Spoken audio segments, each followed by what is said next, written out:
Hello, good morning, and welcome to this special edition of the Weekly Bulletin. Of course, my name is Daddy Chris. You are familiar with me, but today you are not familiar with this special guest. Her name is Edith Nzogi. You say you turn it around. Ngozi Nzogi. Ngozi Nzogi. That's the lady right here with me. She'll be here to rub minds with me today. But first, let's get to meet her. Nzogi, Edith. Yeah. You smile. I like your smile. Tell the audience about you. Who is this beautiful lady we have in our presence today? Well, I am basically, I always tell people I'm French African, but actually my people do originate from rivers originally, but they migrated, over some centuries ago and ended up in Gabon, which for people who are not familiar with it, even though we have a lot of Igbos in that, it was the first African country to recognize Biafra in 1968. Yeah. Gabon. Mm-hmm. Okay. So if you get the story, a lot of things are happening today. Mm-hmm. Her parents are originally from Rivers State. Now, they relocated years ago to Gabon. So she's French, Nigerian, African. Mm-hmm. She's everything. Anyway, she's knowledgeable. That's why she's here. But I think today it's very important to have a lady like her. She kind of reminded us what happened during the war. The act, Nigerians at a point in time said, no, it's enough. A particular set of people, the people from the eastern part of the country, decided to say, hey, we want to have our destiny in our own hands. We don't want to be part of Nigeria anymore. We want to be on our own. And that's what led to the war in 1967. History judges us. Thank God, 1970, we are still together. I'm going to be asking her some few questions about that. And the topic of today really, which is why I brought her in, is to ask a difficult question. But first, let's get to know you. Mm-hmm. So, your parents relocated to Gabon. Mm-hmm. And so you are a Gabonese. Yes. A Nigerian, because that's your birth. Yeah. Uh-huh. And educated in France. Educated in France. And then came to London. Yeah. You got her.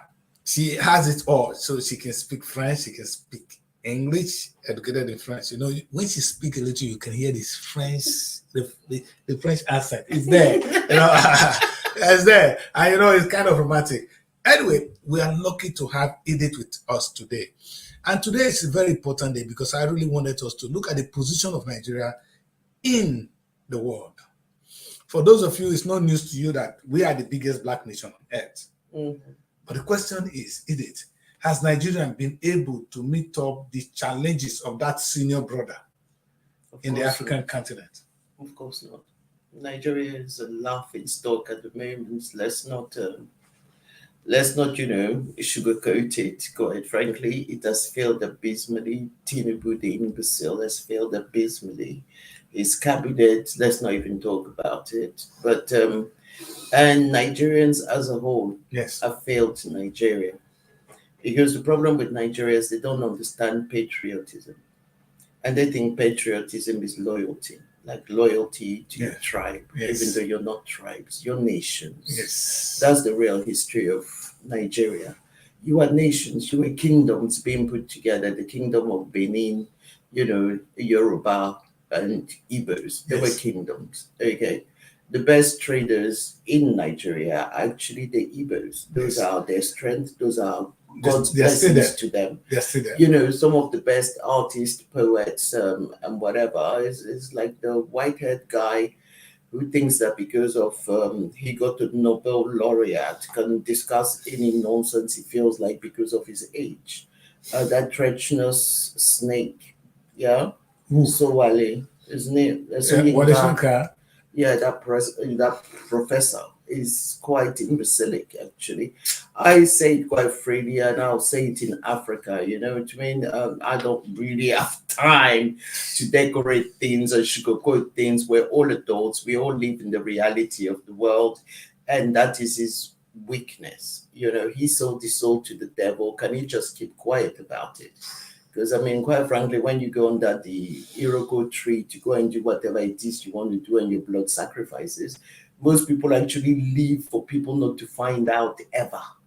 yeah, the source of their incomes. Mhm. But people like Zoyinka, quite frankly, with all the English that he has, I went to private school. I can speak better English than he does. I just choose to relax my throat and my trachea at the moment because I'm not talking to white people. I'm talking to my own people. Yes. So you know what So I mean? take it easy on me.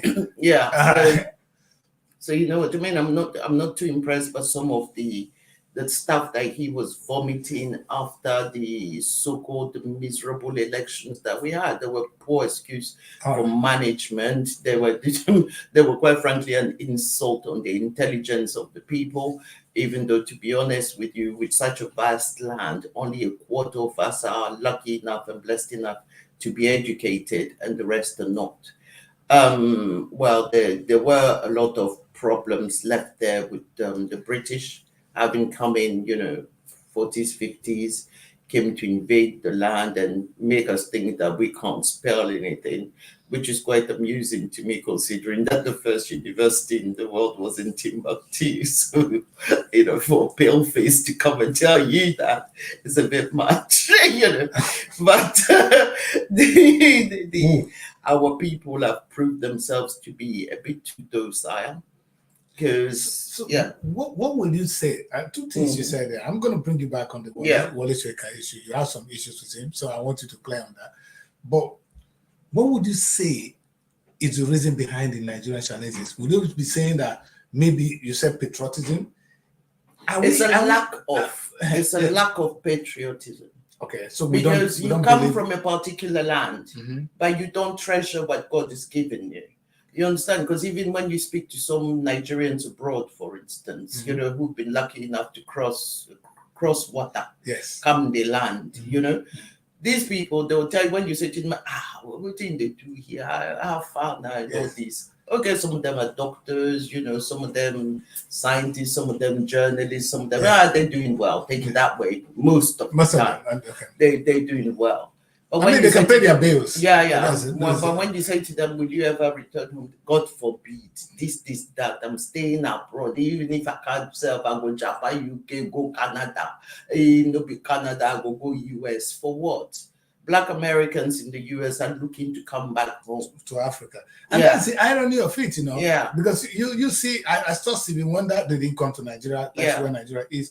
They went to Ghana, but Maliki's in Ghana. Yeah. They all want to associate with Africa. Yeah. And in fact, I have a friend, a guy, a writer here. His name is Nkrumah. He took his name after Nkrumah of Ghana.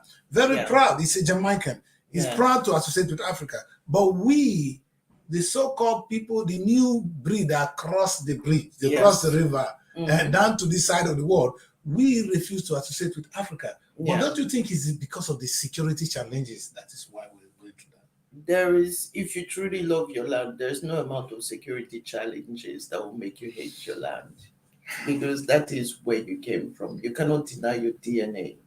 You know what I mean? Either you are, sort of like spiritually attached to your land, where nobody will take it away from you. You understand what I mean? Because if you're not proud of it, and you stand before a white man, and the white man calls you an effing N-word, then you have no right to be offended, because you just sold out your own people.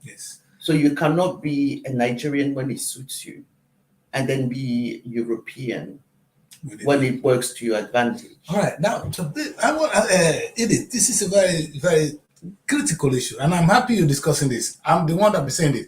I say to Nigerians, or those of us Africans in the diaspora, that we're supposed to be the Moses of the Joseph of our time. If you look at the Bible, Joseph was sold out. He came back to help.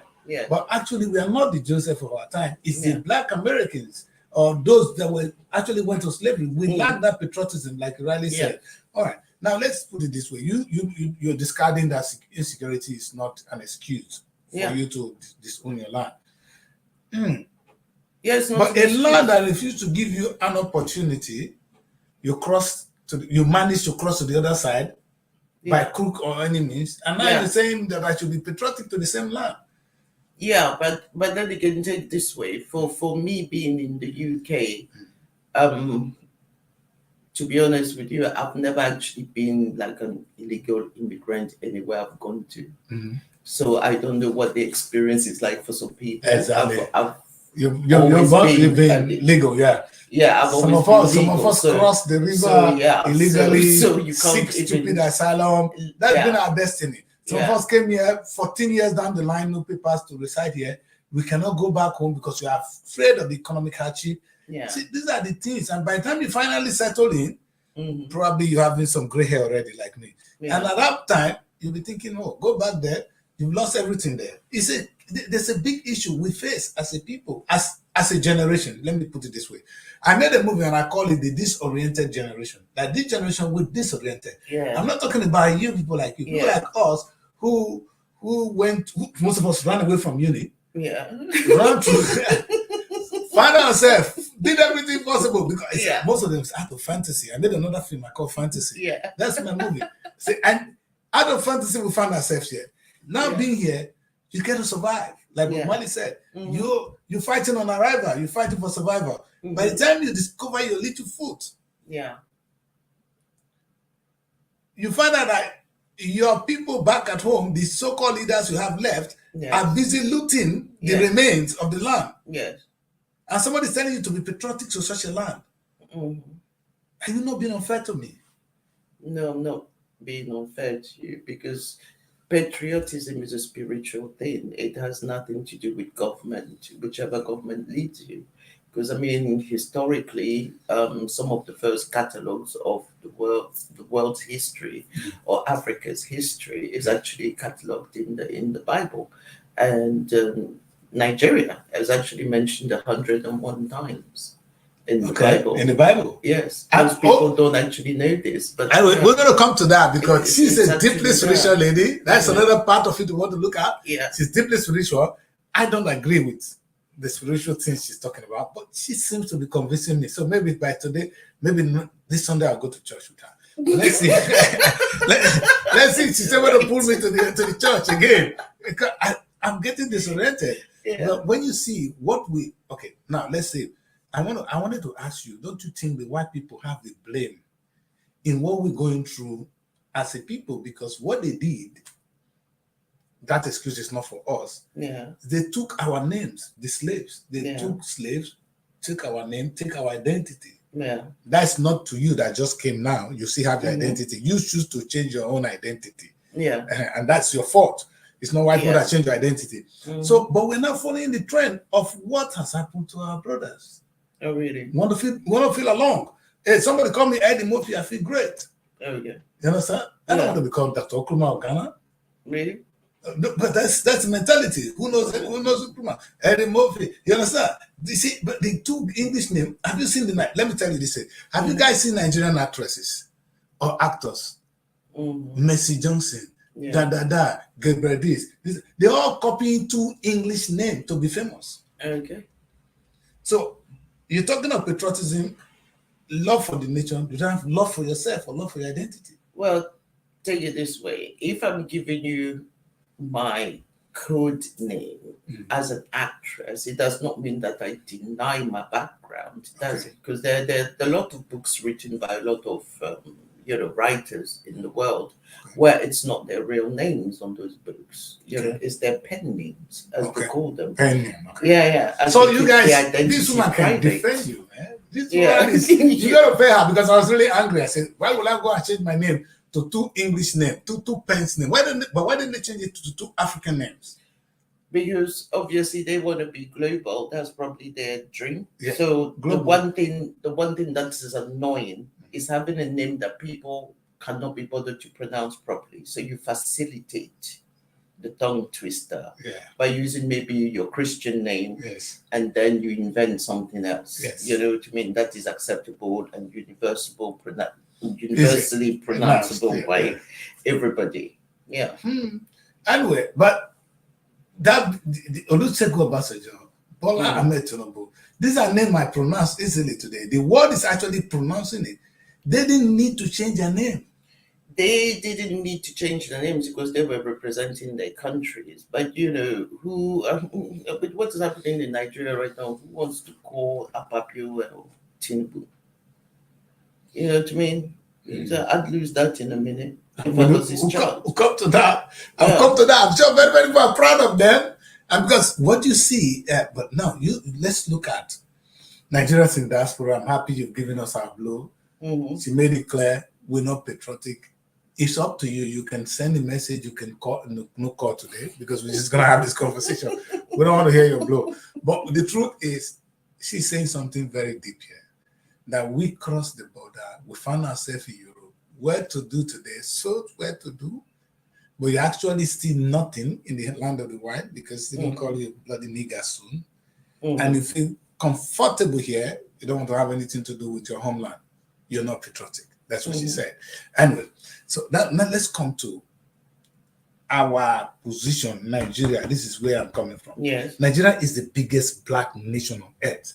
Yes. What can we do to be the senior brother of the African continent? Stop voting for crooks.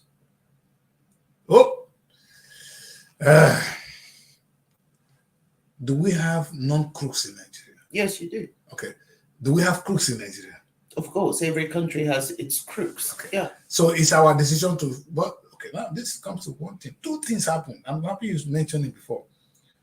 We vote according to tribes, according to religion, and for money. These are three things that influence our votes. I can excuse the religion, I can excuse money, I can excuse tribe, but we vote along religious line. Yeah, some people do vote, a great majority of people do vote along religious lines, but those are the uneducated. Yes, 3/4 of the country is uneducated. You know, they don't have a firm stance, and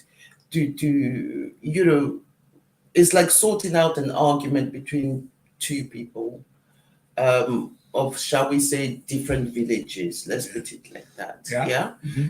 And whilst you're listening to one side of the story and then it ends, and then you want to listen to the other side of the story, you now decide that you're going to side with the person from your village. You know what I mean? But the thing is, the devil is in the detail of the story and who's entitled to be more offended.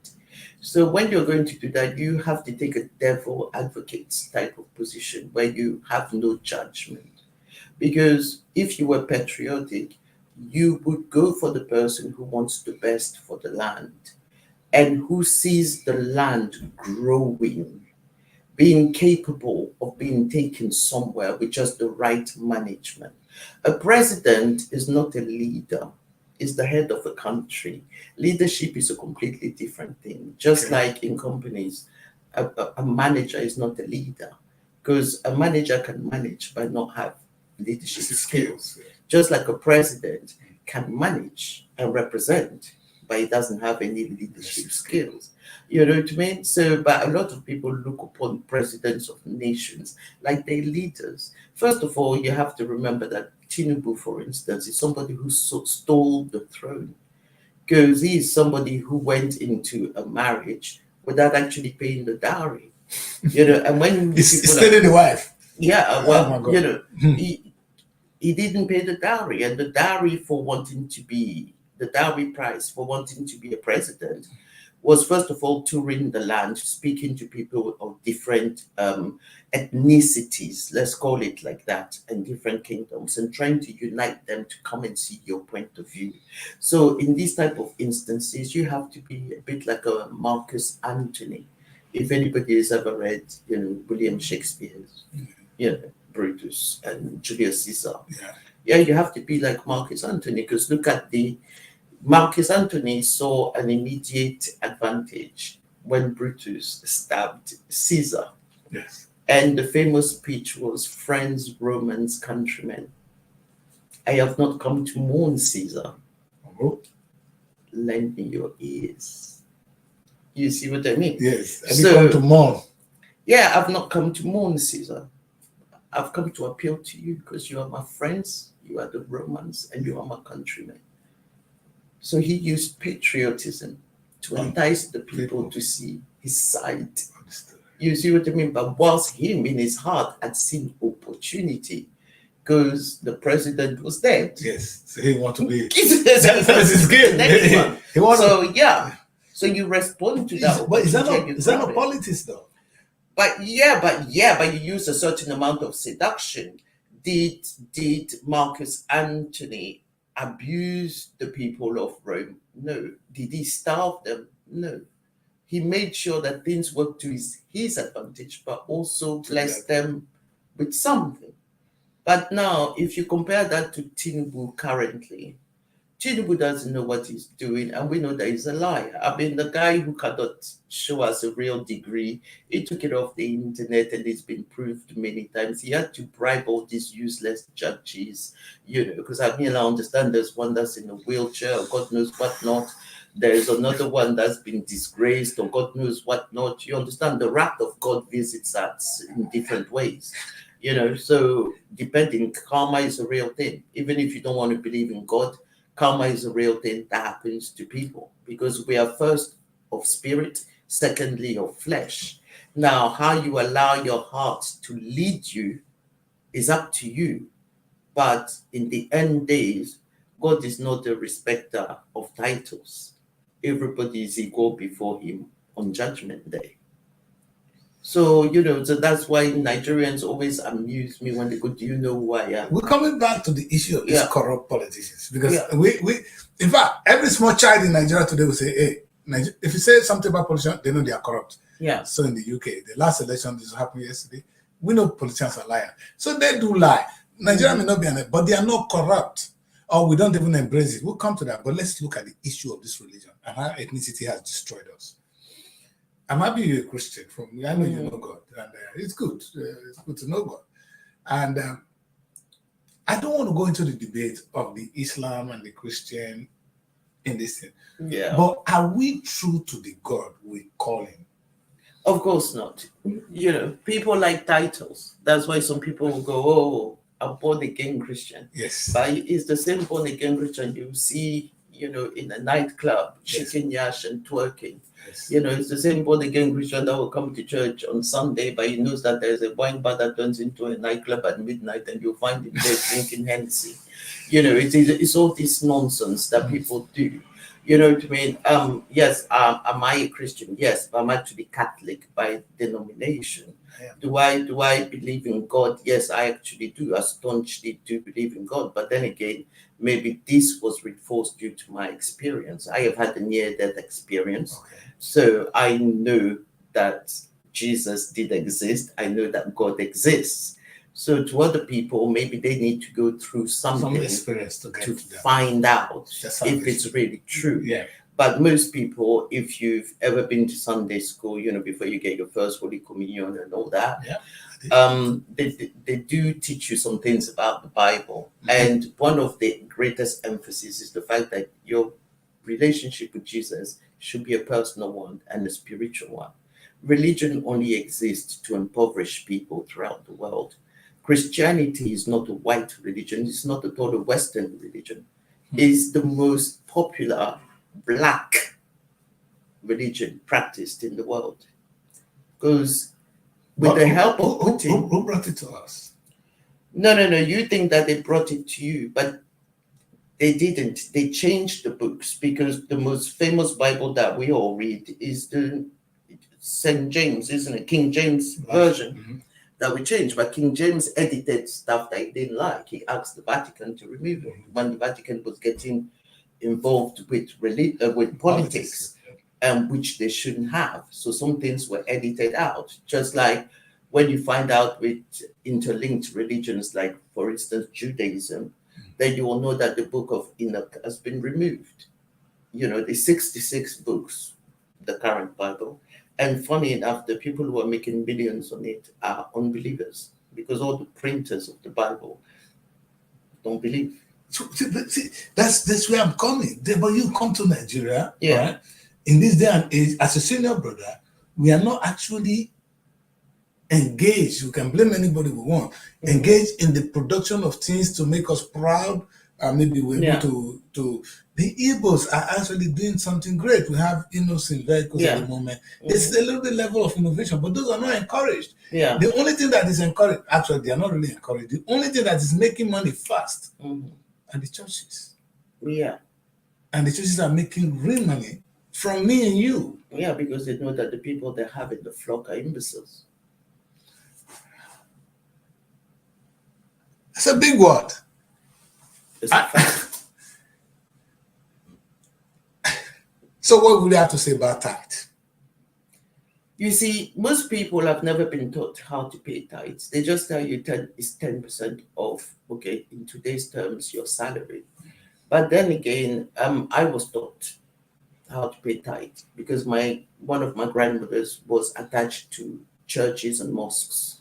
So she said, no, you don't. If your salary, she said, let's cut it short. If your salary is 1,000 per month, you don't immediately give £100 to the church. What you do is you break down your bills. Because inside the Bible itself, in the tale of the 3 talents, God shows people how to run their own economy. Yes. And it teaches you investment. So the Bible is not just a book to bow people down. It's also a helper on the philosophy of life and the philosophy of Jesus Christ. Okay. Because every time you go to churches, you will hear even the crooked pastors will tell you that, oh, by his stripes, he has paid the price. So, okay, so even if the pastor there is a crook, you know what I mean? But he's telling you something. Why don't you hear the key words that he's saying? Yeah. By his stripes, he has paid the price. So that means that everything that Jesus endured, okay, in human form, because really he wasn't a human being, but in human form on the cross, was for us to be rich. It was for us to be abundant. It was for us to be spiritual. It was for us. And that's why they preach prosperity. They tell you, no, yeah, but that's because they know that we don't pay attention to details. We just sit there and start to hero worship them. You see, so that's the thing. So why not take advantage of the idolatry? Because now your pastor becomes your idol in the church. But what is God's own wisdom saying to you in your heart? Because there's some people, you can see some people who react funny when they know that something is not right where they are. You see a discomfort, and then there's a need to move away from it, and they can't explain it to you, but they say, oh, my spirit is telling me that no, this person no before me. And then they go quietly, you know what I mean? Whilst the others who will sit there and they'll hero worship you because they'll be looking at you and thinking, look at the fine costume suit that they made for him. Look at him.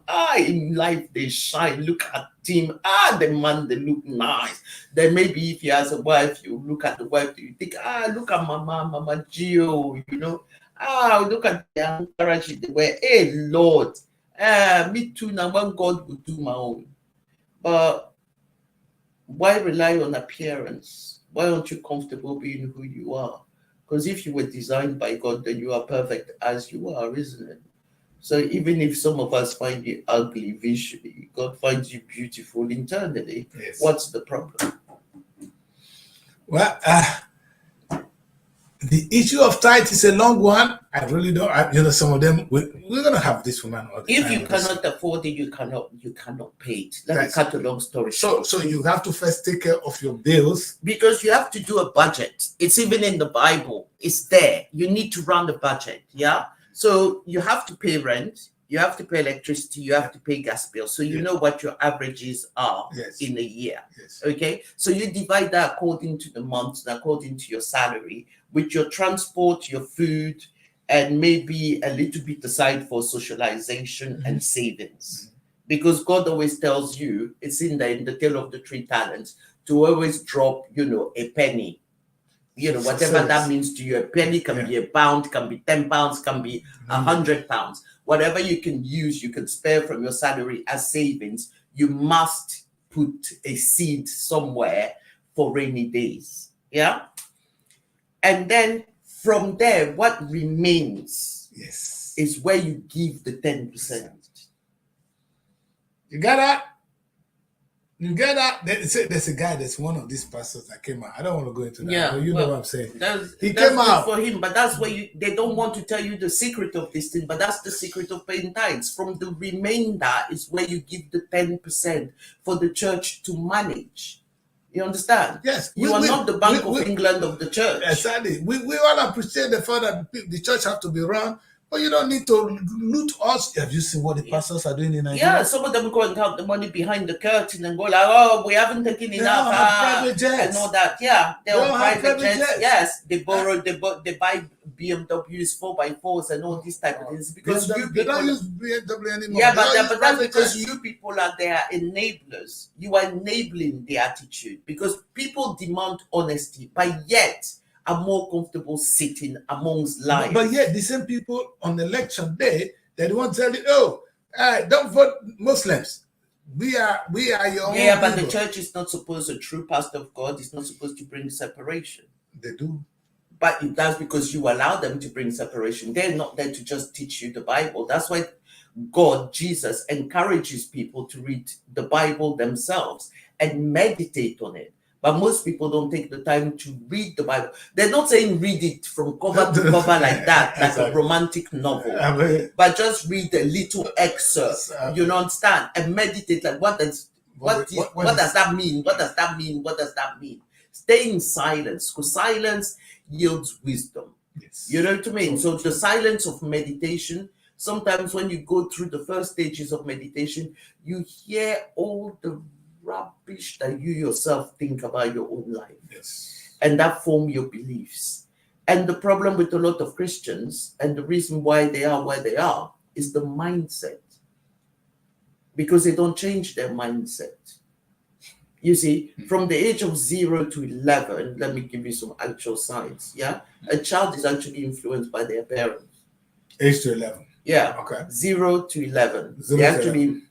because they are your first gods. Yes. There's nothing impossible to your dad to do. Yes. He's your protector. There's nothing impossible for your mom to do.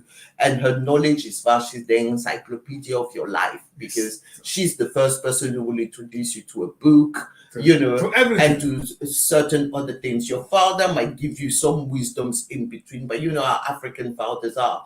They're slightly kind of detached because they're going, well, this is the little baby there. Okay, let me play with it for 5 minutes, but please go to your mouth. Because that's what we do, man. That's what we do. Yeah, because they assume that a pair of breasts gives you instant knowledge on how to bring a child. But it's actually a learning curve because some people have given birth to their own nemesis. That child that talks to you like an old spirit and tells you that you're doing the wrong things. You see what I mean? Yeah. And sometimes parents get scared when a young child is talking to them with the wisdom of Methuselah. You know, because you're thinking,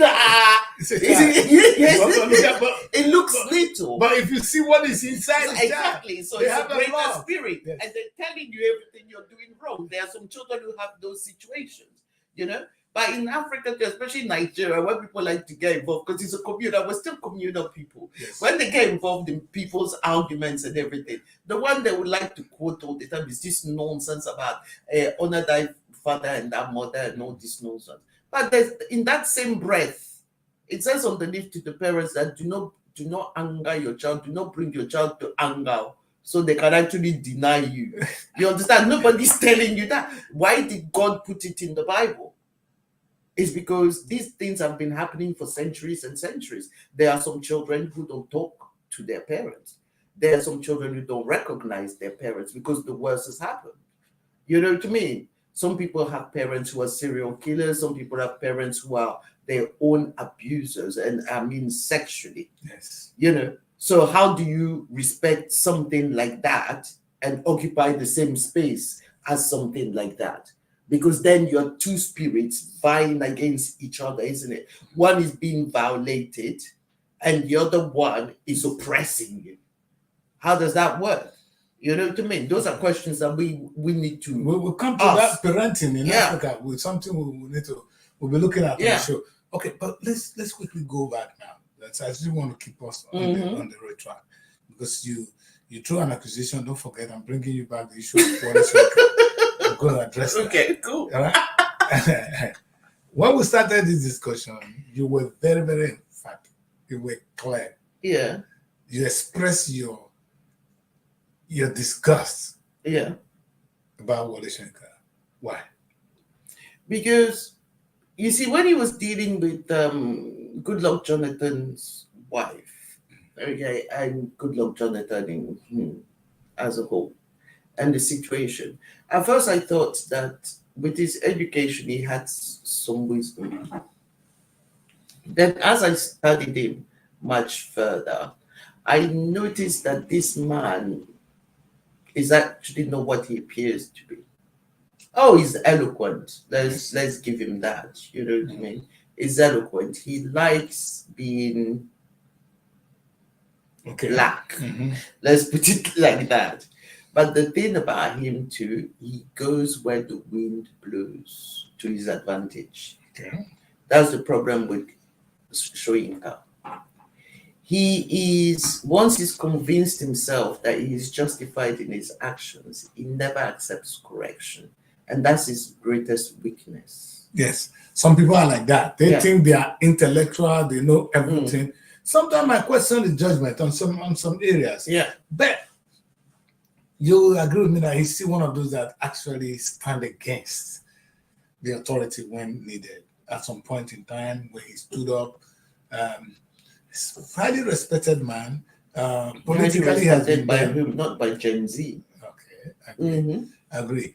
And but what is it only what he said about Jonathan's wife? Because I remember he said that when you married, I wasn't particularly impressed by Jonathan and his wife anyway, because I mean his wife.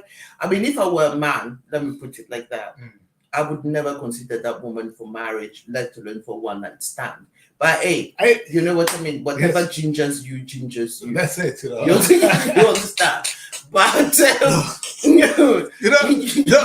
get it wrong. She said, I'm very blunt. Not even for one night stand. We can close that and get that. Because I'd be a bit more particular where I lay my head. That's true. But obviously, good luck, Jonathan didn't have a vision for his future. You know, he wasn't expecting this. Well, whether you're expecting it or not, you have to have values and principles. You know, so when you look at a potential partner, I mean, it's about values, principles, you know, morals, and everything else, and where you see yourself in 5 years, 10 years time. Credit to this woman. People of that generation, they hardly went to school though. Yeah, I noticed people that it is glaringly obvious that she never tried to improve herself. Though, even though the doors of opportunities were that's open another to her. issue. Yes, you know. So you know, to each their own. You know, I don't suffer fools gladly, and I make no bones about it. So somebody like her, even if we were at an important dinner, I would leave to avoid talking to her, because I would not be able to hide the contempt I have for her. It's not only for the way she holds herself in public, but it's for some of the things that she has vomited out of her mouth. And I don't deal, you know, I wasn't brought up to deal too well with, you know, public disgraces and embarrassment. Obviously, some people have the stomach for it. Yes. Good luck, Jonathan Jr., because I mean, she's embarrassed him quite a few times, and I mean, they're still sharing the mattress. I wonder what Dula could be doing with her at home after all that drama outside. This is maybe what he knows, and he doesn't see anything better. Okay. You know what I mean? So God bless him. Yes. That's what he got. All right. You know? All right. So that's it. But you said you had nothing about what Wole Soyinka said about Goodluck Jonathan's wife. Why were you angry, or why are you still angry with the man?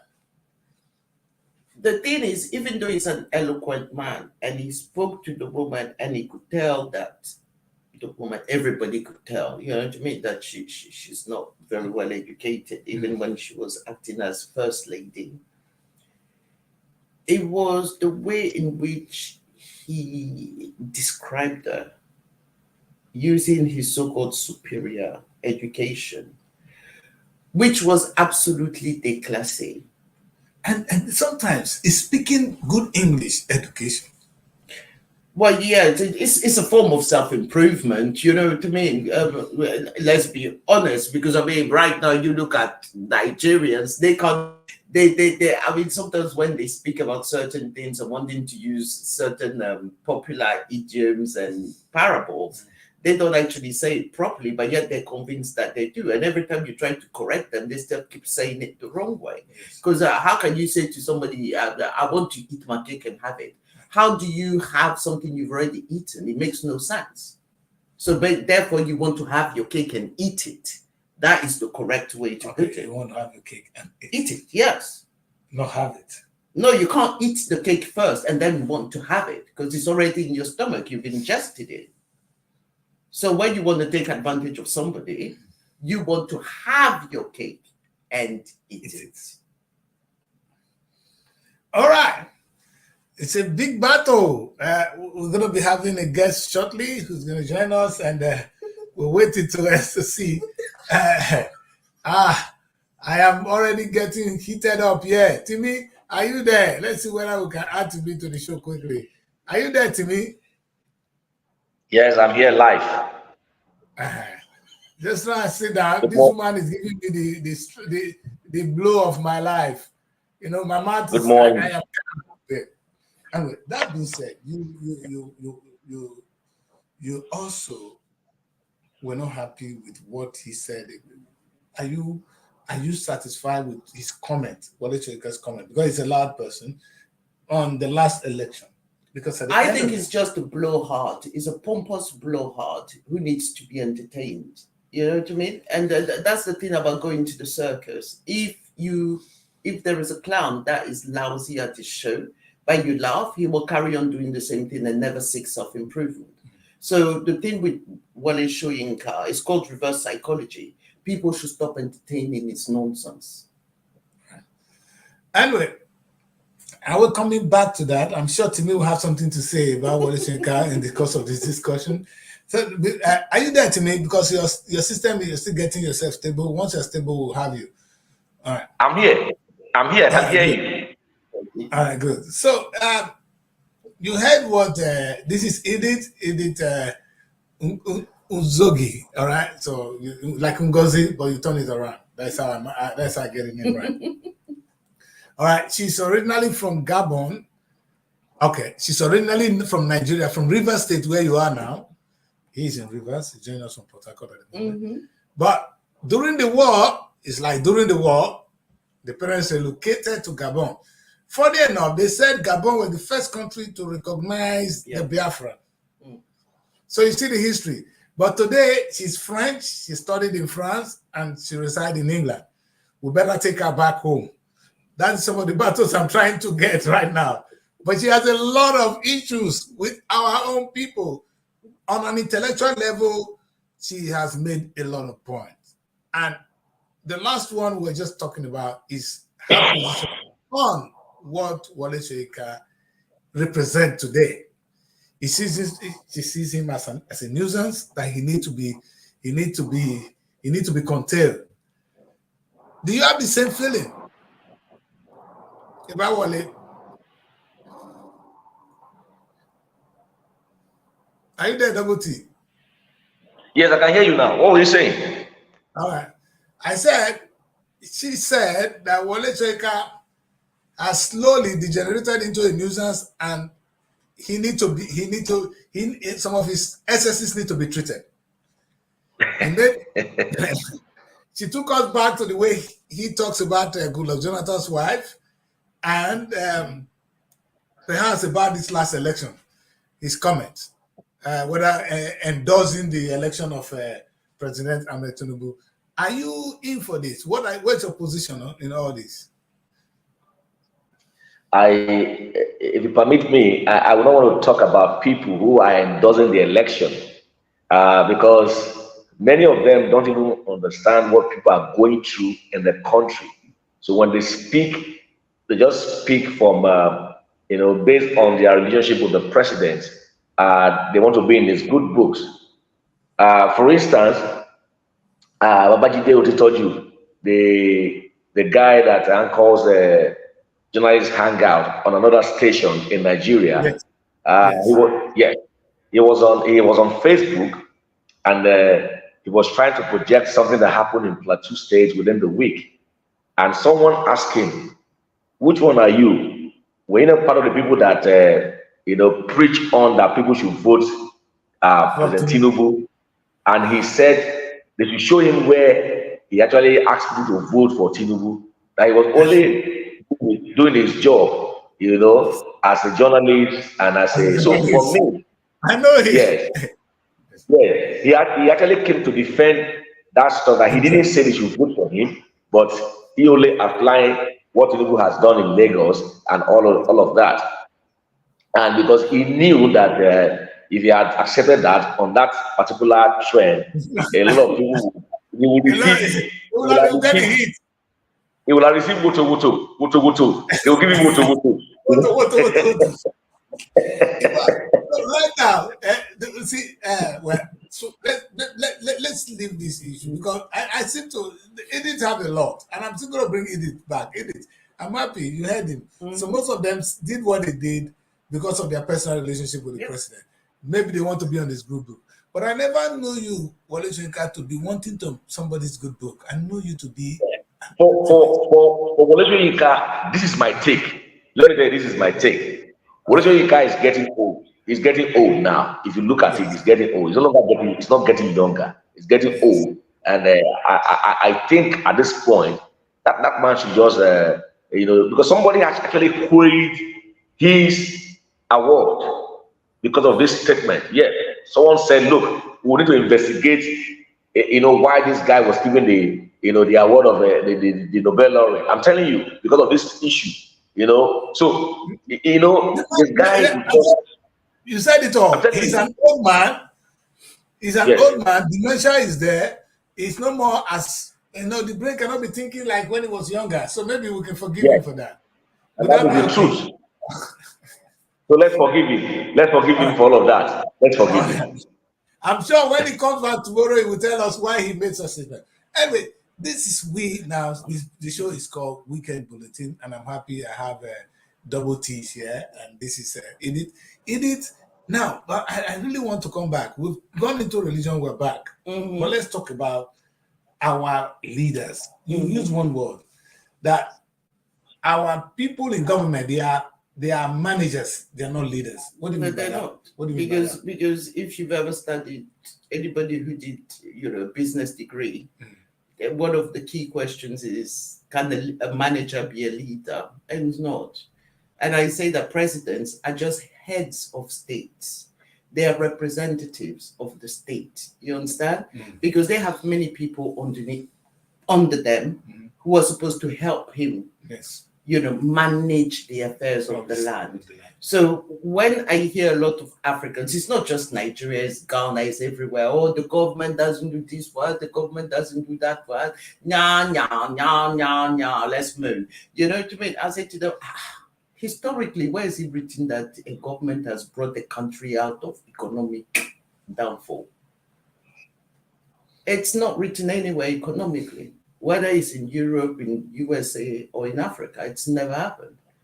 The people who bring a country out of economic downfall are entrepreneurs, are people who set up businesses, create new jobs because they are having the dreams, they are having their prophetic dreams, they are implementing them, creating those businesses, employing people. So now you can imagine, like in Nigeria, say even in Lagos, 1,000 people were blessed with this prophetic dream that even with your little savings like this is what I want you to do. God is talking to them at night as they're sleeping. They go and implement it. They open a business. They're employing people. They're reducing the unemployment problem within the economy that is creating the high rate of inflation. Now, look at GlaxoSmithKline has escaped Nigeria. Yeah, the tire makers, from Glaston or whatever, Michelin and all these ones, they've left. Yeah, so you see what I mean? And these were people who had the potential worldwide to employ a significant amount of people in Nigeria. Yeah, Google has shut down some offices. Microsoft has packed up. But the funny thing is, the tech revolution is actually happening in Africa because we have excellent techs, but they are underrepresented. You understand? And some of them use their brain for, what did they call that one now? Yeah. That one.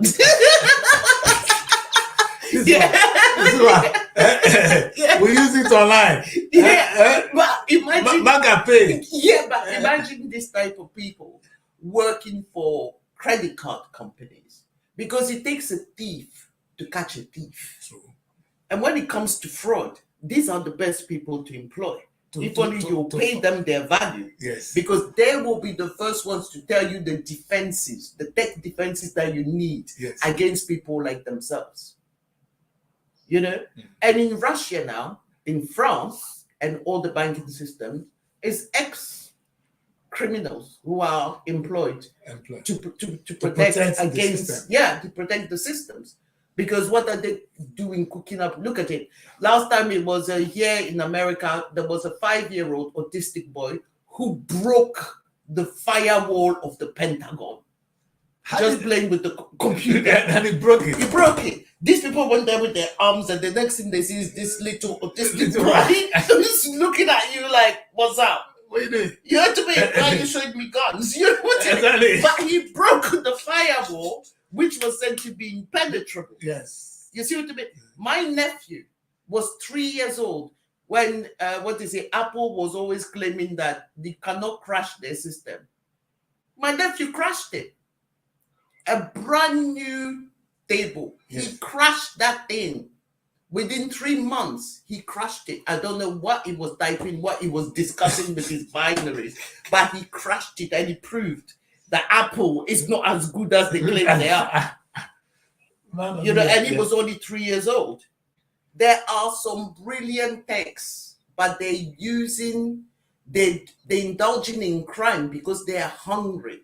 So now it's all about, it's a dog-eat-dog world in Nigeria. People are now looking after self and self-interest. Do you understand? Yes. Some people have even gone so far as to do the Yahoo to a plus. Yes, they have Yahoo Plus now. Yeah. They have Yahoo Plus. And that Yahoo Plus is not a good thing because you've walked away from all that is spiritually okay to enter into another world that you probably can't handle when they now start asking you from a different sacrifice than a goat.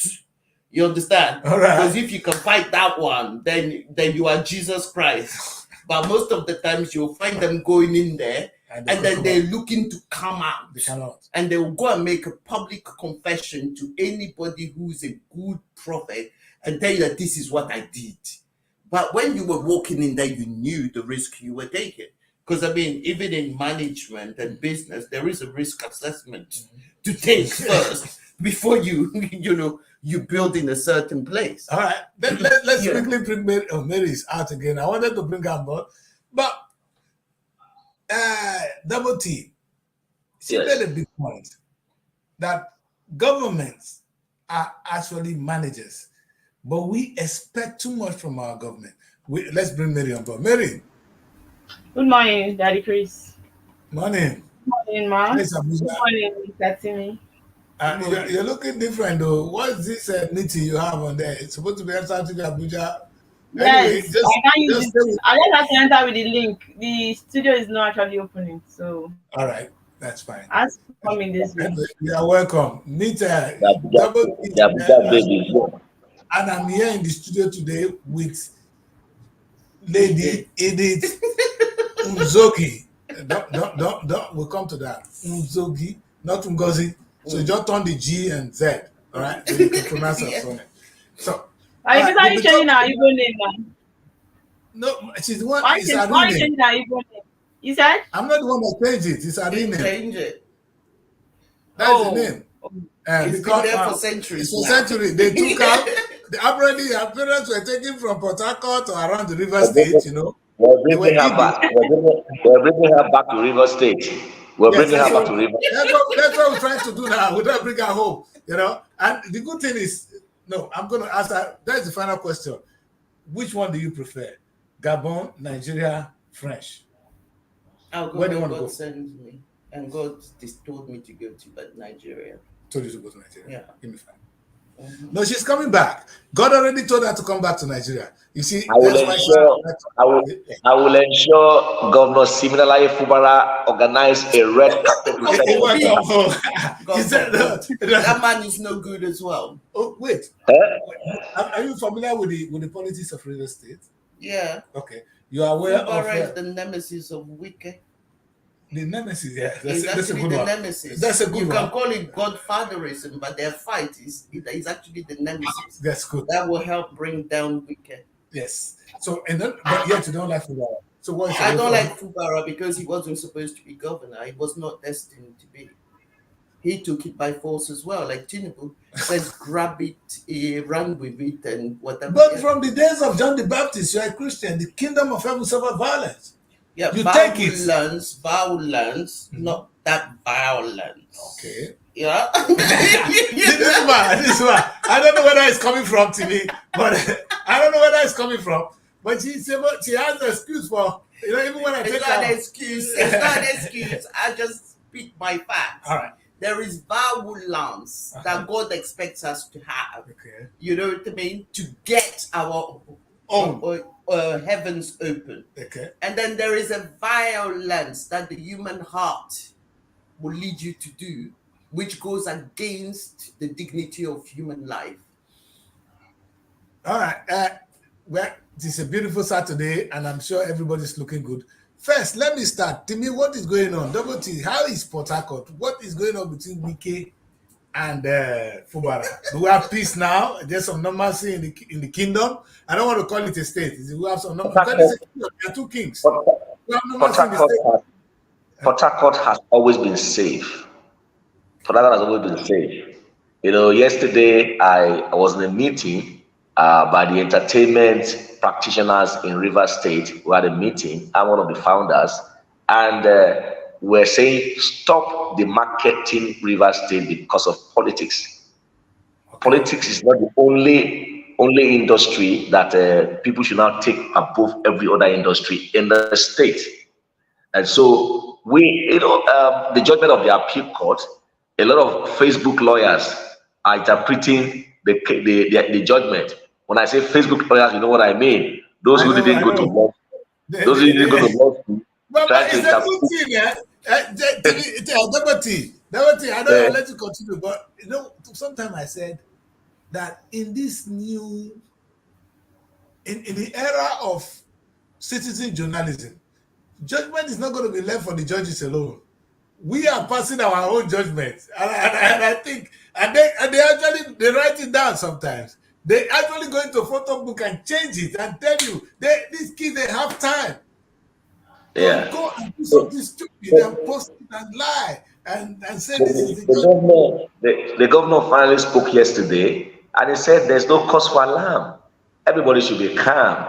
And he made a statement. He said in the book of Psalm 23, he said, and the Lord prepared a table before you in the presence of your enemies. And he said he made this known when he went to inspect one of the projects. The young man is working. He's not distracted by all the law, all the judgment of the cases here and there. Yesterday he went to inspect one of the big hospitals the government is building in Bori. Bori is the headquarters of Kana local government area. And the guy is working. He's not distracted by whatever happens. You understand? He said, look, everybody should be calm. So the cases that are before the court, there are so many cases. And the appeal court, what people didn't understand that the appeal court, stylishly, remove their hands from that case. They only mentioned that, look, the state high court doesn't have the jurisdiction to hear that case, but the appeal stands. And then people went about jubilating and say, oh, they have been restated, this and that. But there are a lot of cases. We will not do that. Maybe within the week, in the coming week, we can do a whole lot of talk about that. I'm trying to see I can put some reports together to also present on this show. But River State is peaceful. Everybody is going about their normal business. Yes, fine, it's affecting a whole lot of business because the two factions, are not just not the two kings. Yeah, the two kings. Yeah, so but the truth about it is that Port Harcourt is safe. Port Harcourt is safe. I must be honest with you. I drive around town. I drive around town and I know what is happening there. So we just keep our finger. But of course, the other faction has appealed to the Supreme Court. So let's hope that the Supreme Court will be able to interpret. But there's something very bad that is being said, and that is a whole lot of issues in River State. I hope River State does not turn around the judiciary, the Constitutional Republic of Nigeria in another way, because what is coming out in of these cases here and there are just not necessary. They are not necessary, and that is the But truth. our judges, in terms of jurisdiction, I know they want to play with the issue of jurisdiction, and that is one of the things I don't understand. That if the jurisdiction of a case, if the judges or if the court cannot respect their jurisdiction and they keep passing judgment, then they are actually stupid. But don't forget that sometimes there are some cases. It's a case of human rights that can go to a federal court. Anytime you bring issue of human rights, it can go to the federal court. But if it is a case within maybe the kingdom, something happening within the state, it must start from the state. And these are the issues. And sometimes our guys, the legal boys, the team, they will do the gun. Okay, like what happened in Kano. They took the issue of human rights. Somebody's phone is could it be maybe? No. I'm sure it's double T. Hello, double T, it was your phone. All right. So sometimes the judges are good at that. But what I want us to do on this show, to do justice to the show today, is let's take a look at some of the papers today. Just look at some of the things that are happening. Mary, are you there? Yes, Daddy Chris, I'm here. Okay, so let's take a look at some of the papers, if it is one or two, before we because it's already an hour into the show. You guys came in a little bit late, so I've been rubbing minds with this woman. We're gonna have more. She's gonna be a regular contributor to the show. She's in London. We're trying to get her to Nigeria anyway. Anyway, we're gonna get her straight to Nigeria, and the best thing to get a woman home. We'll tell Wike to invite her home. Either Wike or Fumara, you'll be home. So let's take a look at the papers, Mary, on a quick note. Okay, I'll start with the Punch. All right. And the big story on the Punch. Lagos, Edo, Akwa Ibom, Ebonyi plan camps for flood victims. And the writer says, put measures in place for security, Sokoto Delta to relocate residents from flood-prone areas. NEMA, mom as flood ravaged 10 states. And you can find all the stories on page 4 of the Punch newspaper. And here we have a story that says, after my PhD, I intend pursuing a career as lecturer. This coming from Ogunmona. And that story is on page 15. Miss Nigeria born British who emerged winners in UK general election. And that's on page 27. Tinubu EU world leaders salute new UK PM, stammer. And we have another story here that says, food crisis. 82 million Nigerians may go hungry. That's the one. UN warns. And that story is on page 4. And you can see the picture of markets as well. And here we have a story that says, police foil Lagos kidnapping plot, kill 9 suspects. And here we have another story that says, inside online matchmaking platform where desperate singles are exposed to good bad dates. Agbako name brought me fame, says Charles Olumo, and that story is on page 16. And these are all the stories we have this morning on the Punch. I don't know whether you guys can hear or something happened to her. Okay, I think I'm done with the Punch paper. Okay, Mr. Timmy, are you there? Can you hear me?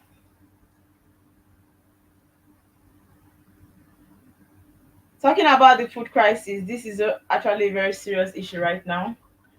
It looks as if it's one of the story that is stopping all of the headlines. It's difficult to go through our dailies these days without seeing food crisis, the hike in the price of food. And there's no way you tell me our leaders are not seeing this or they're not hearing all the complaints from people. I just feel like they just want to pay deaf ears to it. But as long as there's hike in the price of food, there's no way we can control the crime rates in the country. People might actually want to do anything just to see that they survive. People might actually want to do anything just to see that they eat. And that's why you can find somebody that will go to the market and just to go and steal just a tuber of yam. Is that bad? But it's not like everybody's at home. It's not like people are not working. A lot of people that are working, but I feel like the money they're getting is less compared to um the situation or the prices of things in the country. So you cannot really match. You cannot match with the things we have. Okay, let me say, Mr. Timi, we already know that definitely Port Harcourt is a place that things are always high. Talking about like tomatoes, about like yam. If we're having like yam, let me say we say yam like 3,000 here in Abuja. Definitely, we know from in Port Harcourt it should be like 5-6,000. So how you put coping there in Port Harcourt as regards the price of food recently? Okay, I think your mic is muted. Can you unmute? Unmute your mic. Check your volume, please. Mute. Your mic is muted. Okay. Can you hear me now? Can you hear me now? Can you hear me now? Yes. So Yes, I we said hear your the mic is echo. Okay. I mute his phone because his phone is bringing a serious echo. Can you check it out, sir? Yes, it's bringing Yes, this it's on. bringing me some. No, I don't know. Can you hear me now? Is it bringing echo? Yes, We right can on, hear right on. you. I can hear you. So can I go ahead? Yes, go ahead. Yes, go Yes, go ahead. ahead. Yes, go ahead. Okay. In Port Harcourt is it's very serious. Talking about food. I mean, it's the prices of a tuber of yam now is about 3,000, 4,000, 5,000 naira. A tuber of yam. A tuber of yam. So that's how bad it is. You know. Are you there? Yeah, we're with you. Okay, so that's how bad it is, and it's crazy. Tomatoes, the cheapest you can get now is maybe about 4 pieces for like 500, 700, or 800 naira, and then pepper, just few pieces for like 300, 400, all of that, and gari and other stuff is crazy. And then the question we ask is this: if all of these things continue, how will the ordinary citizen survive? Someone whose salary is 30,000 naira in a month, Mr. how will Timi, he sorry to survive? interrupt you. Sorry to interrupt you. It's obvious you're not going to the market. I If you do. sell tomato 500 naira, it's not in this present Nigeria because I can't believe that it's even more expensive in Abuja compared to Port Harcourt. We already know that it's always like if we have tomato like 1,000 in Abuja, definitely Port Harcourt should be around 2,000 because they carry it from the north to Port Harcourt. Same thing with yam. So if you're telling me that you can even see tomato for 500, then I doubt because I know that it's so expensive here. Like you see like 6 piece, 6 or 7 for 1,000 naira. During the Salah period, they extended it to 1,500, 2,000. That's why I say sometimes even with the citizens, we are also the problem of ourselves. Mary, So because there's Mary, Salah celebration. yes, Mary, perhaps my interest, Double T, can you check why your system is echoing? Can you just revive your system, Double T? Yes, we're going to bring Double T right back, but this is a very serious issue. That the question I asked today on this show was, are we the senior brother of Africa? If as at today, two major issues going on, flood is taking over the land, and number two, food. The basic thing we do as Africans was to farm. We're hungry. People are going to bed hungry. And you call them managers. Let's even not call them leaders. Our managers are doing nothing about it. Of course not. What do we do? They never promised you anything. No, some of them did do promise us. Never had a manifesto, and nobody realized. Obi and Atiku did have a manifesto. They turned up at the debates. They did what you expect for people to do to get people on their side. They made their promises. You understand? But it was too good to be true for you people because you're used to suffering. Nigeria is used to suffering. They to see better is a fear. That's why people like to be surrounded and vote for criminals. But it's about time you change it. Instead of complaining about it, you need to take action. And your vote was your power. Yes. But what God did during the time of this miserable excuse for an election, was that for the first time, he showed us how people really rig elections in Nigeria. We all saw it live. We were globally was seeing how they do it. It gets down to violence. It gets down to bribery of the naive, stupid people in the villages. Some people were taking 5,000 naira to actually sell their votes. But you know what? You don't need to be educated. You don't need to be an economic genius. Think about it. The idiot that is offering you the 5,000 naira, he's driving a 30 million naira car. Yes.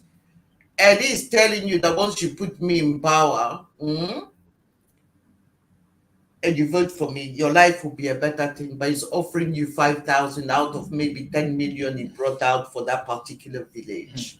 Yeah. But you see, my thing is, if you're going to commit a crime or a sin, do it so well that by the time you get punished for it, you have enjoyed. Yes. You understand? Because if the guy is driving a 30 million car and you want to buy my vote, I'm going to ask you for at least 40 million because I know that you're going to loot the treasury anyway. But how many 40 million can they give?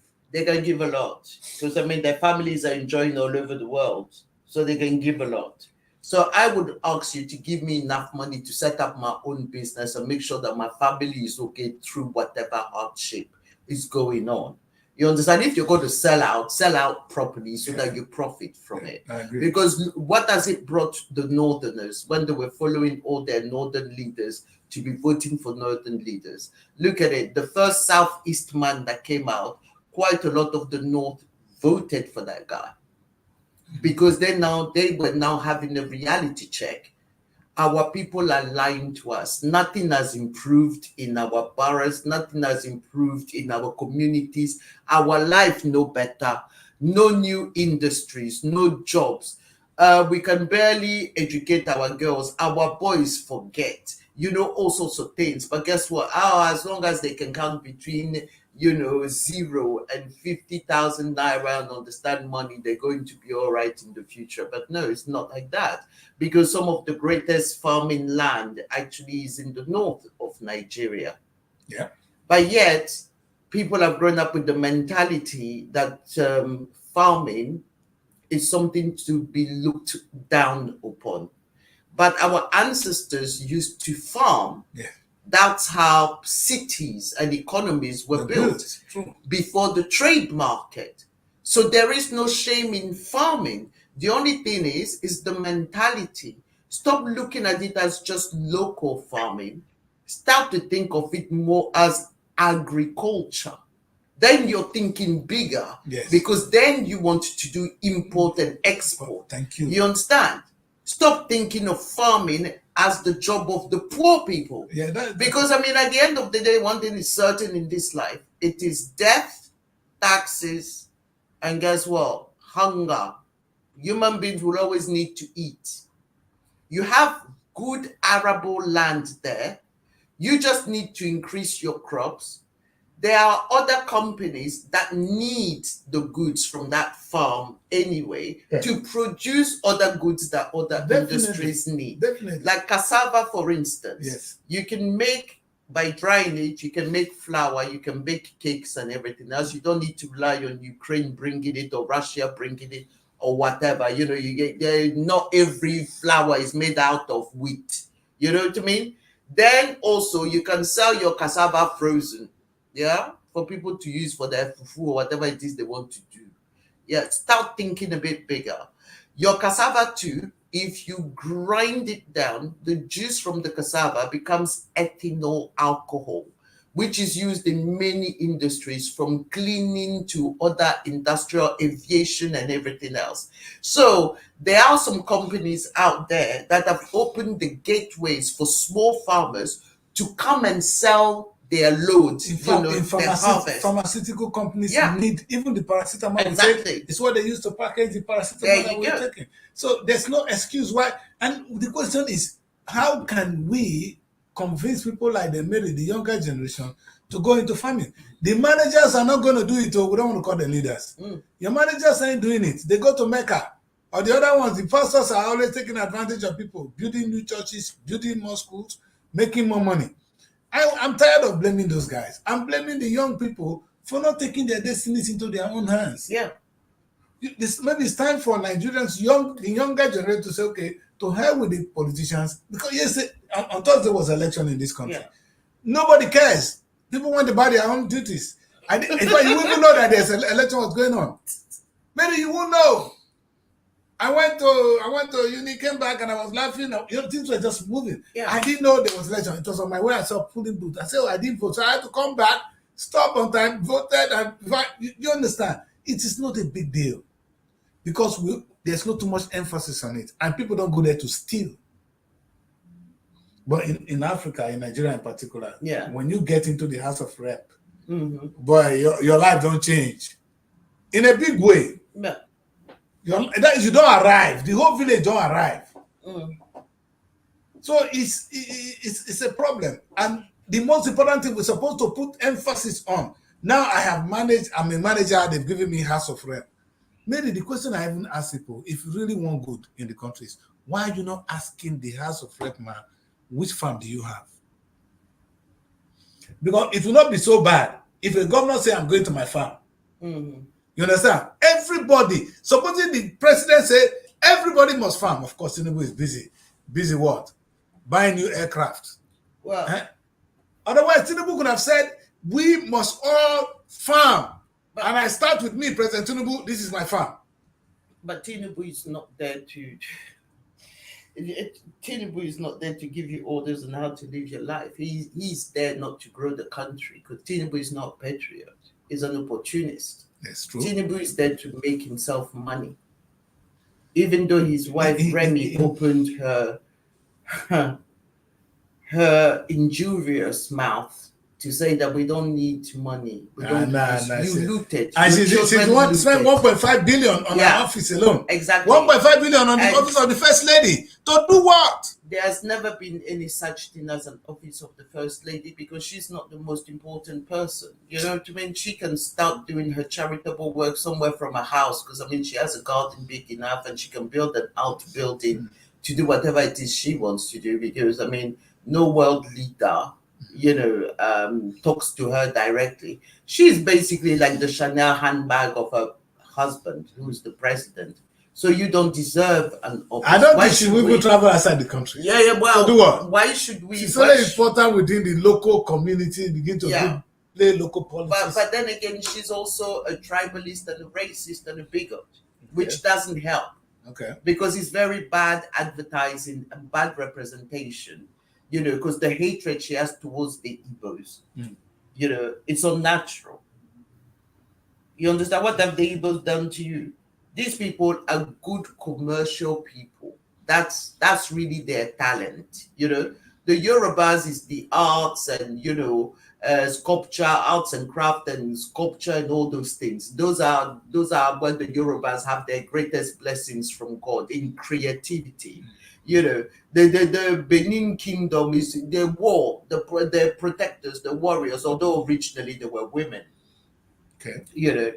Obviously there must be some of that DNA in their bloods, in their sons, because, that's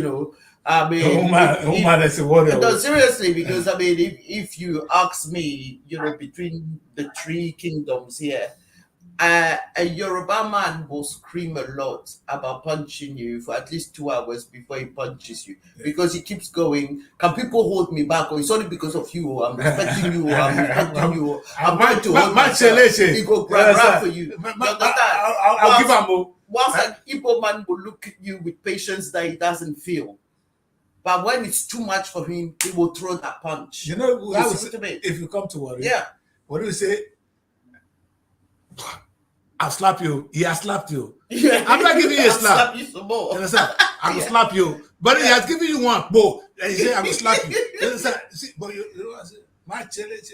That's anyway, it's not one of those things. But it's our culture. It's one of those things that make us great. You know what we're going to do? We're going to go on a quick break. When we come back, we want to take a look at the very important thing, the flood in our land. Mary, can you give us a situation report on the flooding? I know rain is falling already, and the land is now being consumed by what? We say the water has come to take over the land. Why? In the 21st century, is it not one of the major problems to our farming too? If water can take all these things, where will our crops grow? And perhaps those are one of those things we are going through as a nation. But don't go away. This is Weekend Bulletin. We will be right back. Stay right with us. Hooray! All is set for the second edition of the Nigerian Week London 2024. Another blend of art and culture, entertainment, business and networking activities, showcasing the best of the Nigerian music, dance, crafts, fashion and businesses. Taking place at the Gilles Square / Voltage Jazz Club, Daston, London. Postcode N168AZ. Date 28 July 2024. Tickets are available on eventbrite.com. For partnership and sponsorship, please visit superiorradioandtelevision.com. Email info@superiorradioandtelevision.com or call +4407459513619 or +4420363287555. Come and experience the nation's culture that resides in the heart and in the soul of its people. Looking for a home away from home in Abuja? Look no further than Srtv Shortlet Apartments. Our fully furnished apartments offers everything you need for a comfortable and relaxing stay. Unwind in spacious rooms with exquisite ambience. Cook delicious meals in our well-equipped kitchen and relax in our comfortable sitting rooms watching your favorite shows. And guess what? 247 Wi-Fi available. But that's not all. SRTV goes the extra mile by providing a car to take you around town during your stay. No need to worry about navigating public transportation or hailing taxis.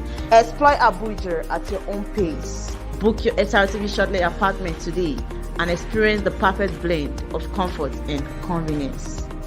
You can reach us by calling this number 07062379915 or 08070827331. Yes, welcome back. Welcome back. It's Wake Up, it's the weekly bulletin. That's where we end the show for today. This is the last important show we're doing for the week. That's why we call it the Weekend Bulletin. So we'll take a look at what has happened in the country for the past 1 week. You guys know a lot has happened. My people have been presenting to you all the things that are happening. Unfortunately, 90% of what happened in Nigeria are mostly bad stories. We need to turn it around. We want to show some positivity. We want to show to the rest of Africa that we are their big brother. But we've not been able to do that. And that has been the topic of today for me.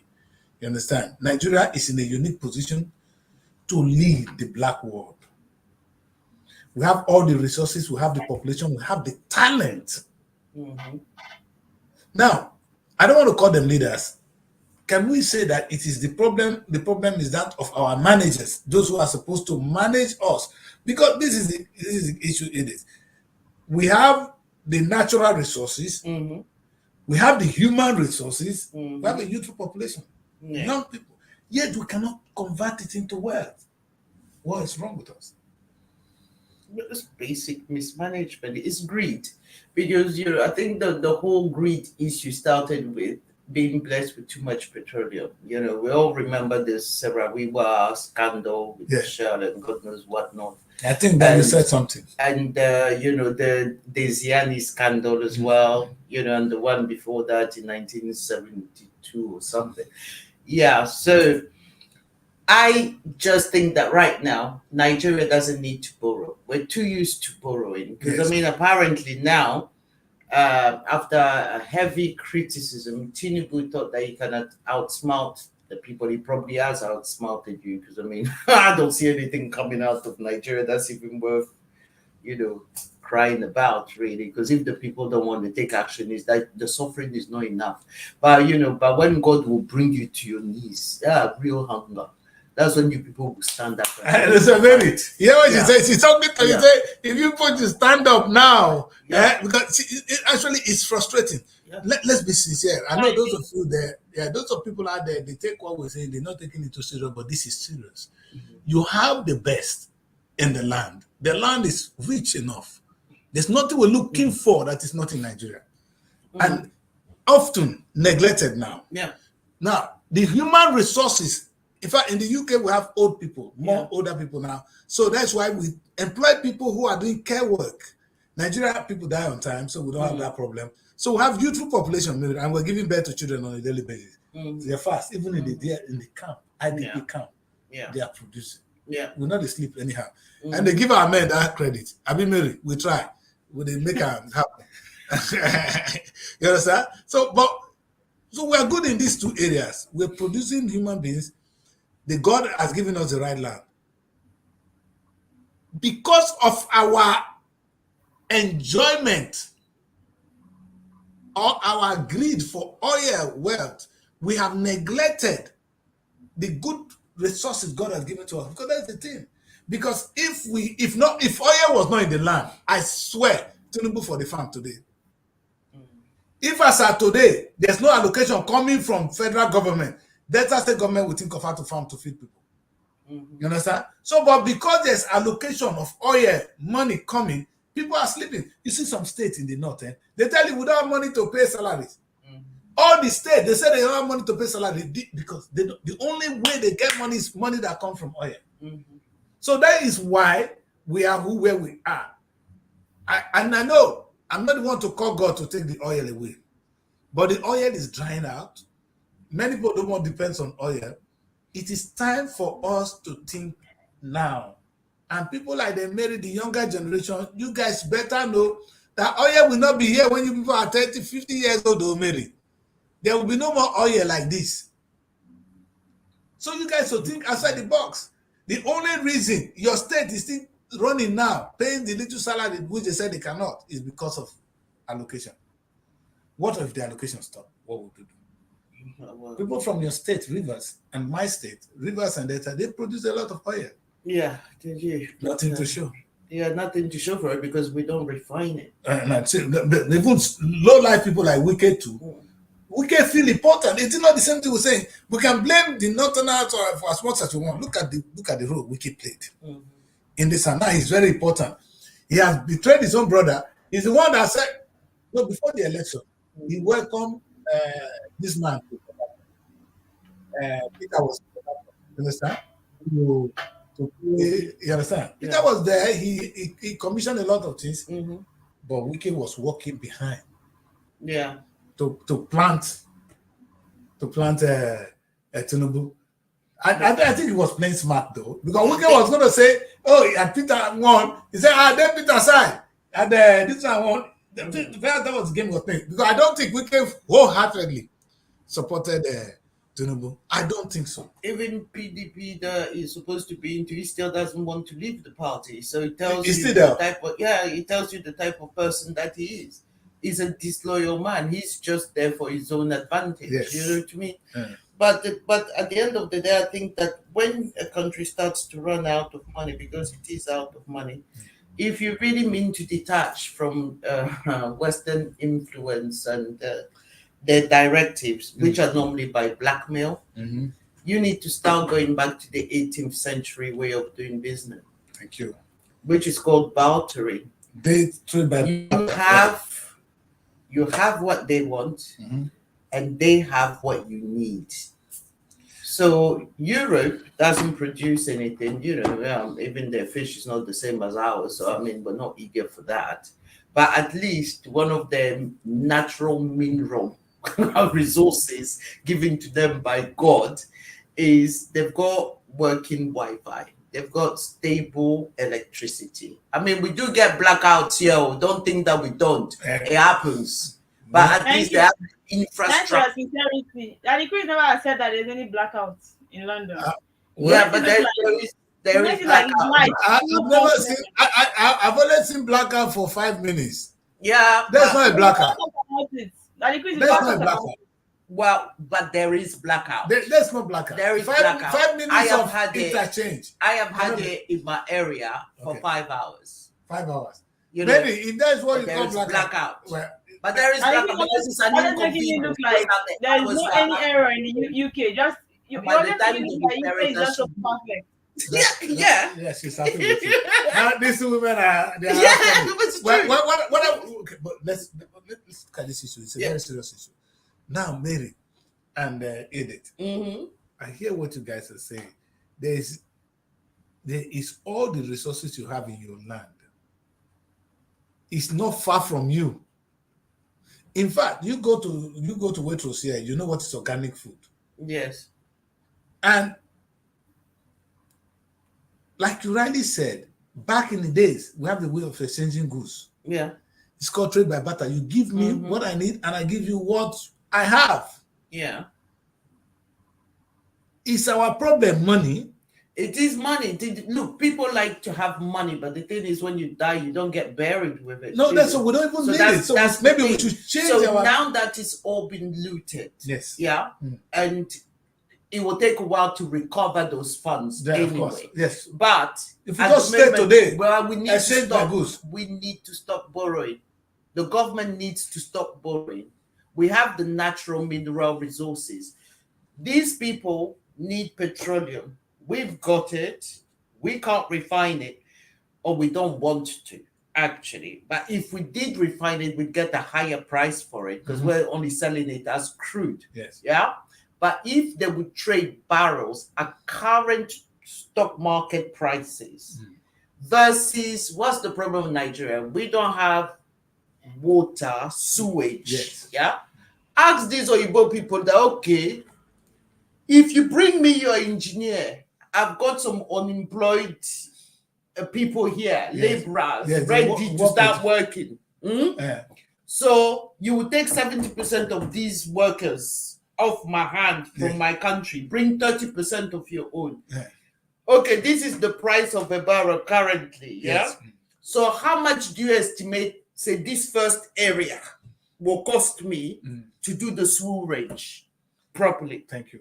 So in other words, this is what I said. You know, the last time I was saying to the Nigerian government, I said Tinubu should stop giving our governors money. Yeah. He should give them voucher. Yeah. All right. So what you're saying now is, in return for oil, come and build us refineries. Yeah. If that's your expertise, build the refineries, and I give you also tons of oil. Yes. And when we finish that, we start another thing. I need something else. If I need farmland, we have farm. Yeah. They have tractors. They have everything. Bring this in, cultivate this land for us. You take also quantity of oil. If Nigerian government can think along that line, maybe if we think along that line, the country will things will just turn around. Stop exchanging money. Maybe our problem is this money. And I agree with you today. That's a good place because they go too much to the IMF and the World Bank. Yes. I mean, look at it. Yes. Nobody even can talk about the money. You just print dollars. You just print dollars and give to you. Exactly. And that imbecile yesterday signed the LGBTQ. Why? Because it comes with a financial inducement. But really, that particular spirit should not be coming to Africa, especially not through Nigeria. So that alone is going to create. So we are senior brothers to be queer.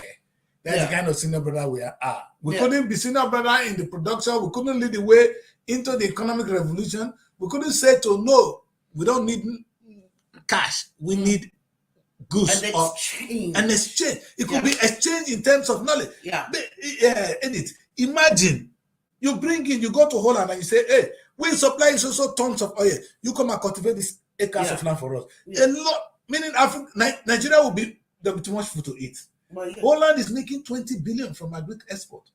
Come and take oil, cultivate our land for us. Would that be so bad, Nigeria? Perhaps that is the thing we should be saying. Not Tinubu going to borrow, because these people don't know how to use money. They are village fools. Because a normal person will understand that money is meant to be used to cultivate the land. Yes. Not to marry new wives and go out and fly. That's why they're flying everywhere. That's why they buy new aircraft. A fool is someone that borrows, that earns money, and you can buy an aircraft. You don't have a lot of money to cultivate your land. I can say Wike, as big as he is making noise, go and ask what is Wike investment at home. But there you go. He has nothing on ground. It's only going to be, Wike will not have a farm. He will not have a proper factory producing anything. And they have mad to talk where this guy is talking. These guys are disgrace. They're disgrace because that's the fastest way. I mean, it's the best lottery you can play. Really, politics in Africa is the best lottery you can play. You can go in poor, come back a multimillionaire. That's it. Because you're busy looting. You're not doing anything. They're always winning. They're always getting it right. Anyway, so do we say today that our position, because I've been trying to ask you really, what is the way forward? So the way forward is trade by barter, but first of all, we need to get rid of corruption. Because generally, like I was saying, it's like in certain churches, you go to certain churches, it looks good from the outside. You know, everybody wants to tell you, oh, there's a miracle there. No. Then some people will be running, like headless chickens. One moment they were praying in Wembley somewhere quite happily, even though sometimes prayers were not answered, you know. But they were still happy there.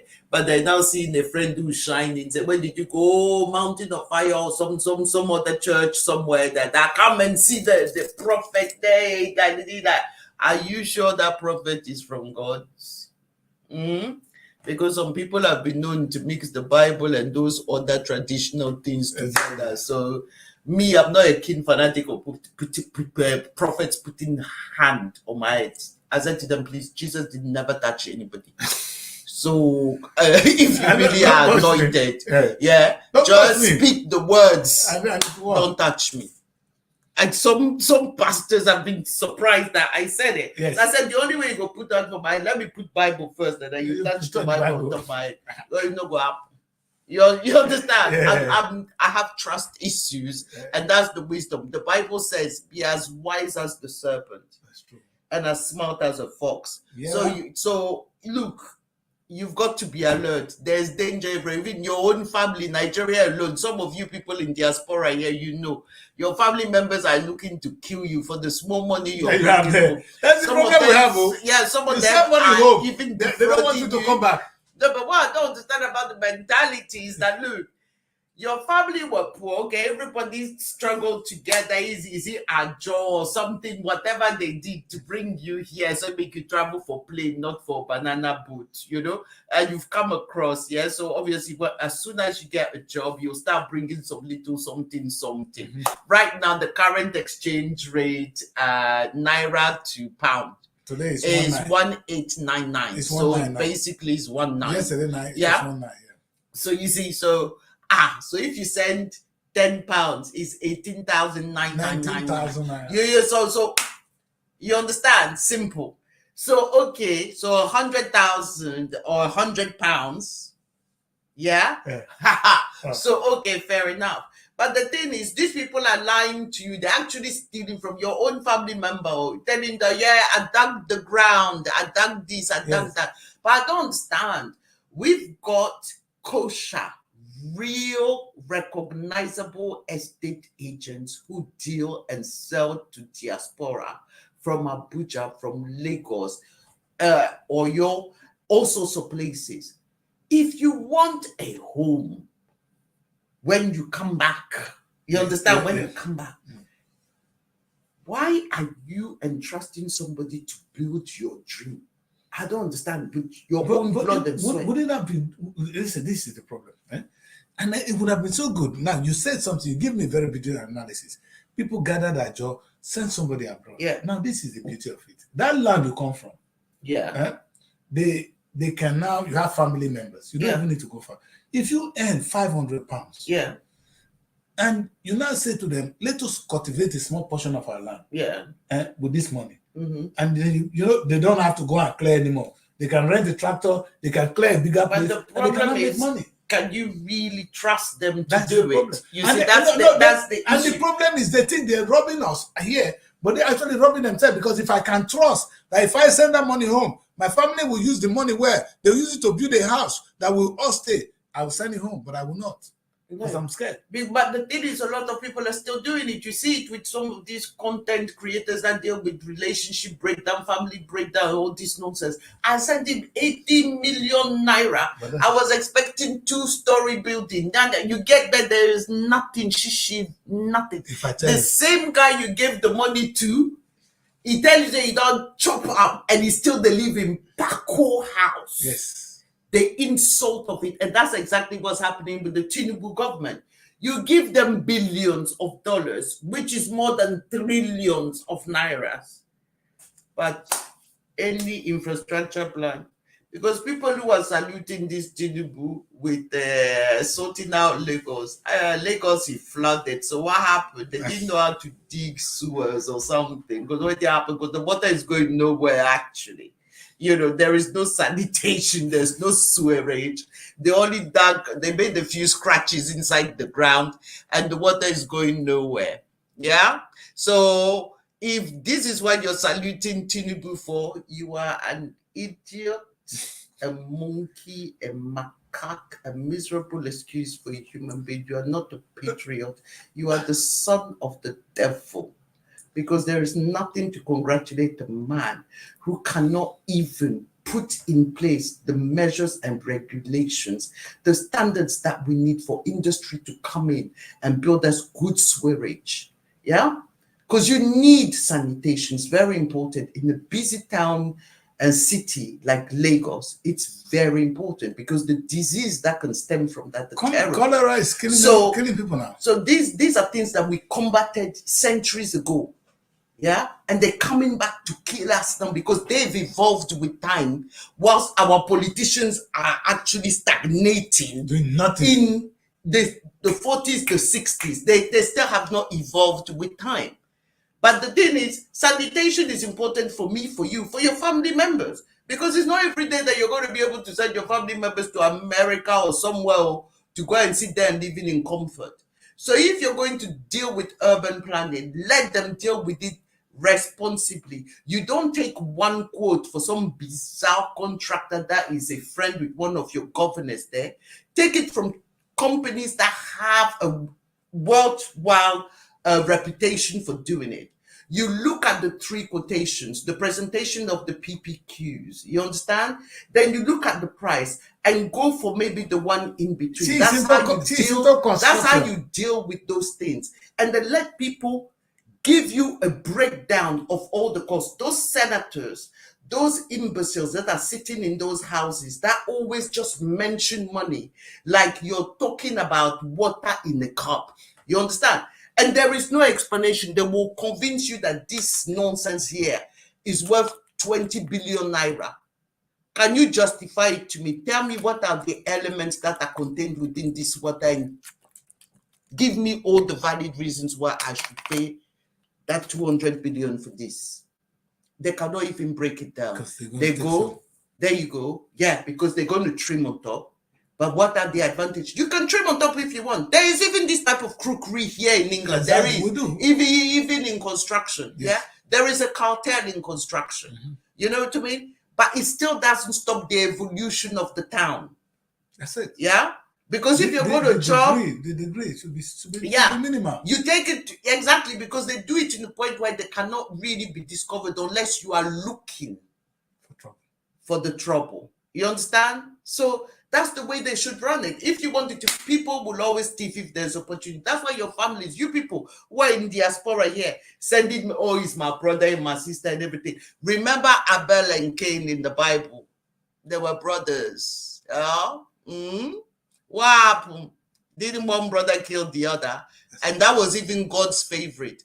As soon as the blood of God's favorite was spilled into the ground, they did not speak. They did not speak against Cain. It spoke. Yeah. So how do you want to do it? Do you want these people to be sending you juju from where they say people are doing Isham, people are doing this, people are doing that? But none of you have learned the wisdom of praying every morning. As soon as you wake up, invoke the name of Jesus and come out of your house because your own family member wants to kill you for your money. That's why even in marriage, when you marry somebody, you know, go legalize everything. She can't protect anything. You will find your brother wanting to now defraud your widow. Whilst it's your wife that has the right to the properties that you built together. That one is unemployed there, he's sitting there coming to beg you all the time. But as soon as you die, you will soon find out that your brother will not be the one confessing to the fact that he's the one who poison you to try and promote the widow, which is the smallest stumbling block in his ambition. Go take over your house and go let your house, your property, everything you've sweated for, come and rot in the land. All right, you heard that. Yeah? All right. So two things she's saying: get married to your wife legally. It's a show we're going to do here. That that one you do in the tradition is actually by law regarded as a mere courtship. Yep. So if you want to marry her and you want the court to protect your wife when you're gone, do it the right way. Go to the court. We'll be talking about all that on different shows. But today, thank you very much, Edith, for joining us. It's a wonder. I hardly meet women that can challenge me this way. Thank you for putting me on the hot seat. I've seen it today. And we're going to have more of her. Mary, We're gonna say let's have your face before we leave. Thank you very much, Mary, for joining us as well.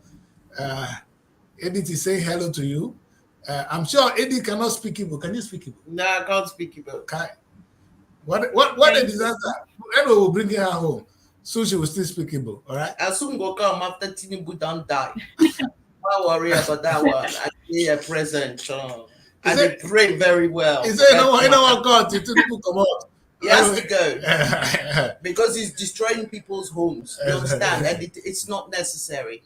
Where there is an urban sewage problem and flooding, I can understand. But you also have to make a way that the people who paid the contractor who built there can recover their monies, for this destruction. You understand? But the other houses that are sitting there is no actual urban planning for Abuja. Let me just tell you the truth. Even Aso Rock, it doesn't exist on the map of Abuja. So should we come and use caterpillar and everything to come and break down the place? Because it doesn't belong there. You're doing it to the people. How about we do it to Aso Rock? Because it's not part of the urban planning. It's not there. It doesn't exist. But now you have built it there because you're presidential. You think you are protected. Please, can anybody from Boko Haram, and if you have hand grenades or something, All right, we send it that way. God bless you. She didn't say that. She did not say Send it that way. All right, Mary, thank you very much for being on the show, Mary. Thank you so much for being with us today. You're welcome, Daddy Chris. Yeah, on Monday we'll be much here to do it better. So that's where we draw the curtains for the show today. Yeah. This is the weekly bulletin. You cannot be accused of destroying something that does not exist in urban planning. No, it's not there.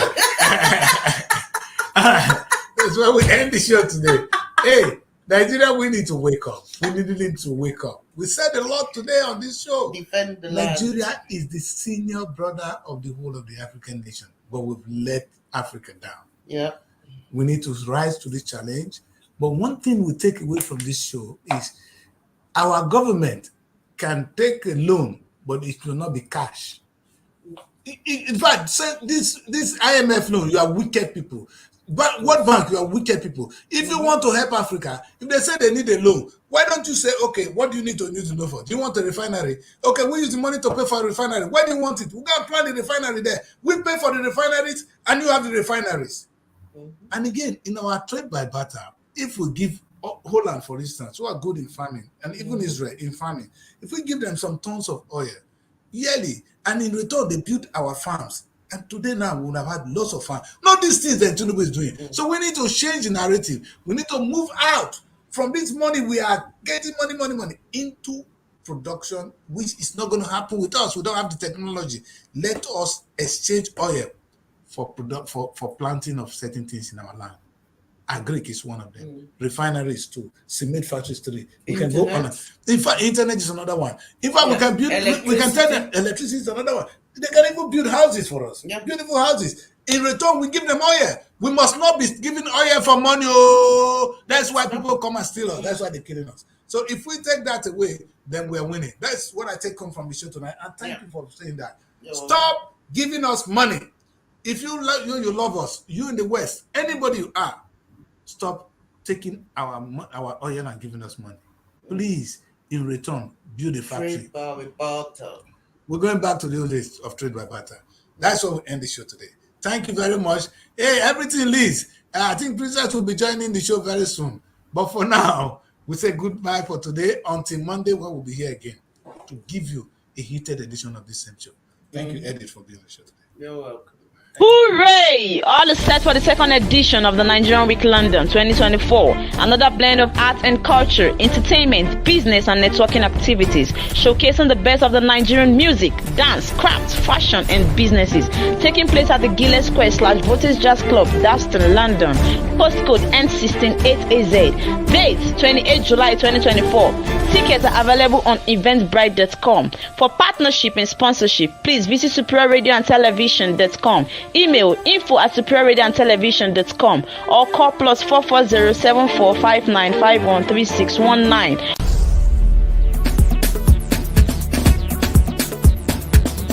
Srtv. Innovative content.